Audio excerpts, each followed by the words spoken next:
তিনটি দোয়া রাসূলুল্লাহ সাল্লাল্লাহু আলাইহি সাল্লাম কখনোই ছাড়তেন না। তাহলে আর দেরি কেন? চলুন আজকে দোয়া তিনটি গুরুত্ব সহকারে শুনি এবং মুখস্থ করে নিই। রাসূলুল্লাহ সাল্লাল্লাহু আলাইহি সাল্লাম বলেন, তিনটি দোয়া আছে যা আমি কখনোই ছাড়িনি।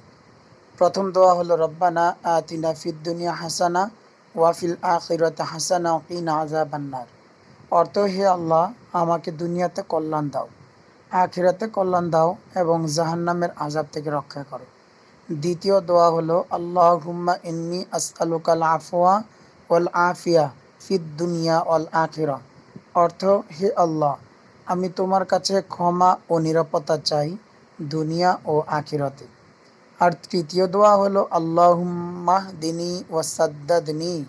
অর্থ, হে আল্লাহ, আমাকে সঠিক পথে পরিচালিত করো ও স্থিরতা দান করো।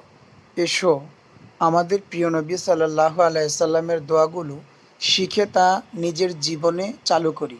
শেয়ার করুন, হয়তো আপনার মাধ্যমে কেউ এই দোয়াগুলো শিখে যাবে ইনশাআল্লাহ। নেক কাজে একে অপরকে সাহায্য করা, মন্দ কাজে একে অপরকে বাধা দেওয়া।